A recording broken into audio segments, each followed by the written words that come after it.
মানুষ তোমাকে প্রতিদিনই ম্যানিপুলেট করছে আর তুমি বুঝতেও পারছো না। তুমি ভাবছো যে তুমি তো ভালো মানুষ, তাই দুনিয়াটাও ভালো, কিন্তু বাস্তবে কিন্তু এমনটা একদমই না। আজকে আমরা এমনই 7টি ম্যানিপুলেশন টেকনিক্সের ব্যাপারে জানবো যেটার ব্যবহার করে মানুষ তোমাকে প্রত্যেক দিনই ম্যানিপুলেট করছে। তো সিট ব্যাক, রিল্যাক্স আর আরামসে বসে মনোযোগ দিয়ে প্রত্যেকটা কথা ভালো করে শোনো। Number 1, gas lighting. Gas lighting এমনই একটা ম্যানিপুলেশন টেকনিক্স যেখানে সামনের মানুষটি খুব চালাকিভাবে তোমার দিমাগে একটা ডাউটস ক্রিয়েট করে, ফলে তোমার নিজের যেসব স্মৃতি আছে সেগুলোর উপর, তোমার কোনো কিছুকে দেখার দৃষ্টিভঙ্গির উপরে, এমনকি তুমি কখনো কখনো নিজের চিন্তা ভাবনার উপরও ডাউটস করা শুরু করে দাও। তো বেশিরভাগ মানুষ এই টেকনিক্সটাকে তখন ইউজ করে যখন সামনের মানুষটি তার নিজের কথাতেই আটকে যায়, কেননা তখন তার মাইন্ড যে কোনো কিছুকে অ্যাকসেপ্ট করে নেওয়ার জন্য ওপেন হয়ে যায়। তখন এইসব মানুষরা তার ভিকটিমকে দিয়ে সে সমস্ত কাজ করিয়ে নেয় যেটা তাকে দিয়ে সে করাতে চায়, আর এটাও খুব সহজভাবেই। একটা এক্সাম্পল দিয়ে ব্যাপারটা বোঝার চেষ্টা করা যাক। ধরো কারোর সাথে তোমার একটা ঝগড়া হচ্ছে যেখানে তোমার দোষ একদমই নেই, কিন্তু তখন সামনের মানুষটি সিচুয়েশনকে এমনভাবে ঘুরিয়ে দিবে যে শেষে তোমার মনে হবে যে তুমিই ওভার রিয়েক্ট করেছিলে, দোষটা তোমারই, তুমি ব্যাপারটা ভালো করে শোনোনি, বুঝোনি। তো এরকম সিচুয়েশনে ভেবে নাও যে সে বেটা গ্যাস লাইটিং করছে, আর এই ধরনের মানুষ থেকে তোমাকে একটু সাবধানেই থাকা উচিত, কেননা গ্যাস লাইটিং এদের ব্যবহারে এমনভাবে মিশে থাকে যে এরা নিজেরাও বুঝতে পারে না যে সামনের মানুষটাকে সে ম্যানিপুলেট করছে।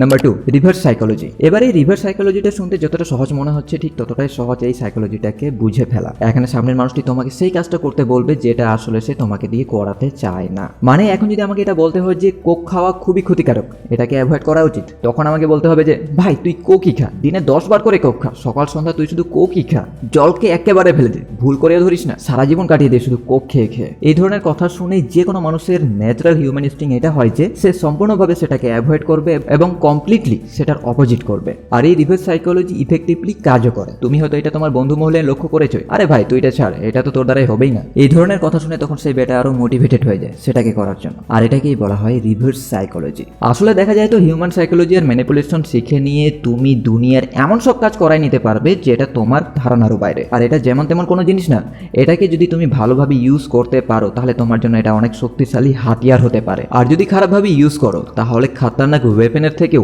অনেক খাতারনাক কাজ করবে এটা। তাই সবসময় এটা মনে রাখবে যে ম্যানিপুলেশন তোমাকে এটার জন্য শেখা উচিত না যাতে তুমি অন্য কাউকে ম্যানিপুলেট করতে পারো, বরং এটার জন্য শেখা উচিত যাতে তোমাকে কেউ ম্যানিপুলেট করতে না পারে। এরপর আসা যাক নাম্বার 3-তে, চয়েস রেস্ট্রিকশন।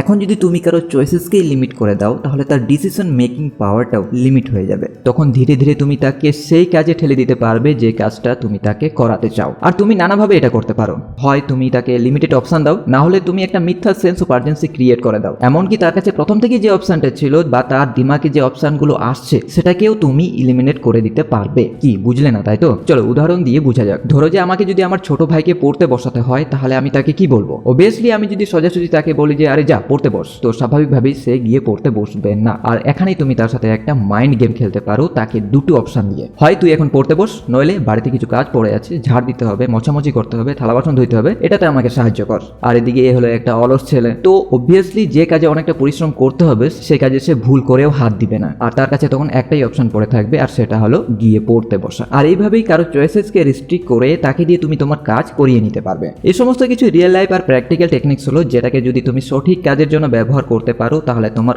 অনেকটা ফায়দা হবে। Number 4, guilt trip.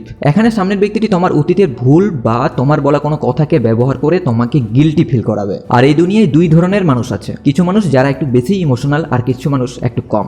আর এই সাইকোলজিটা তাদের ক্ষেত্রেই সবচেয়ে বেশি ইফেক্টিভলি কাজ করে যারা একটু বেশি ইমোশনাল, কেননা যখনই তুমি কোনো ইমোশনাল পার্সনকে গিল্টি ফিল করাবে তখন সে তার সমস্ত ডিফেন্সেস নিচে নামিয়ে দিবে, এরপর সে তোমার প্রতিটা কথা মেনে চলবে। কিন্তু এটা যদি তোমার সাথে ঘটে তাহলে বুঝবে কিভাবে? তখন অনেক সময় সে ব্যক্তিটা যদি তোমাকে ম্যানিপুলেট করার চেষ্টা করে তখন সাধারণভাবে এই সমস্ত কথাবার্তা সে বলে, না ইয়ার তুই ওর সাথে খুব খারাপ করেছিস, না ভাই এটা তো তোর সাথে একদমই ঠিক হয়নি, তোর এরকম করাটা একদমই উচিত হয়নি ইয়ার। কোনো কনভারসেশনে যদি এই সমস্ত ওয়ার্ড শুনতে পাও তাহলে ভেবে নাও যে সে তোমার উপর গিল্ট ট্রিপ ইউজ করছে। Number 5, manipulative negotiation. আর এই টেকনিকটা সবচেয়ে বেশি ব্যবহার করে দোকানদার আর সেলসম্যানরা, কেননা তাদের কাজই হলো জিনিসপত্রের বিক্রি করা আর নেগোসিয়েট করা। স্যার কাপড়ের কোয়ালিটিটা তো দেখুন, দুটো হাতি মিলে টানলেও ছিড়বে না, একদম A1 পিস স্যার, একদম A1। আর এটা দাগ নয় স্যার, এটা ডিজাইন হলো নতুন ফ্যাশন, এটা মার্কেটে নতুন এসেছে, একবার ট্রাই করেই তো দেখুন, আপনার উপরে কিন্তু দারুণ মানাবে।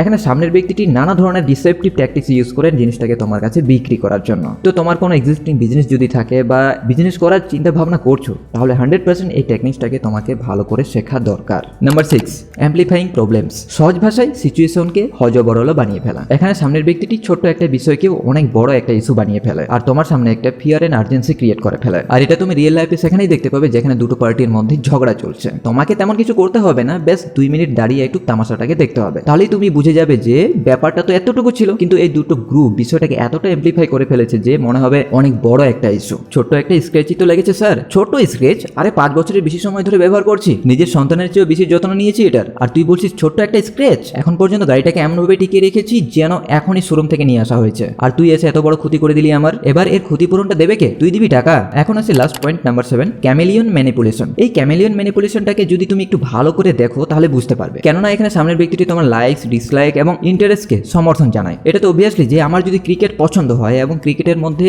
বিরাট কোহলি যদি আমার ফেভারিট পার্সন হয়, আর সামনের ব্যক্তিটাও যদি বলে ক্রিকেটের মধ্যে বিরাট কোহলি তার সবচেয়ে বেশি পছন্দের, তখন কোথাও না কোথাও তোমাদের দুজনের মধ্যে কনভারসেশন এক্সটেন্ড হতে শুরু করে এবং সেই মানুষটার সাথে তোমার একটা ভালো বন্ড তৈরি হয়, জাস্ট বিকজ একটা সিমিলার টপিকের ওপর কথা বলার জন্য একটা মানুষ পেয়ে গেলে। আর এখানে অনেক সময় ম্যানিপুলেটররা এই জিনিসটার ফায়দা নেয়, সে তোমার সমস্ত ইন্টারেস্টকে, লাইকসকে, ডিসলাইককে এগ্রি করবে, সমর্থন জানাবে এবং নিজেকেও তোমার সামনে সেরকমই দেখাবে। তুমি যেটাই বলো না কেন সে বলবে ভাই তুই ঠিকই বলেছিস, আমারও এরকমটাই মনে হয়, আমিও এখনই এরকমটাই ভাবছিলাম। এই টেকনিক্সে বেসিক্যালি সামনের মানুষটি তোমার পার্সোনালিটিকে মিররিং করে, কেননা সেই ব্যক্তিটা ভালো করেই জানে যে এটাই হলো সবচেয়ে বেস্ট পদ্ধতি তোমার ভিতরে জায়গা করে নেওয়ার। তো এই ছিল আজকের 7টি ম্যানিপুলেশন টেকনিক্স, যেটা তোমাকে আজই ভালো করে শেখা উচিত, কেননা এই টেকনিক্সটা তোমাকে অনেক কিছু থেকে বাঁচাতে পারে, আবার অনেক কিছুতে তোমার ফায়দাও করাতে পারবে। ভিডিওটা ভালো লাগলে অবশ্যই একটা লাইক এন্ড কমেন্ট করে যাবে, কেননা প্রতিটা ভিডিওর বিহাইন্ড দ্য সিন আমাকে প্রচুর খাটতে হয় এই ভিডিওগুলোকে তোমাদের সামনে তুলে ধরার জন্য, কেননা তোমাদের সাপোর্টই হলো আমার সবচেয়ে বড় পাওনা। অতঃপর ধন্যবাদ ভিডিওটি দেখার জন্য।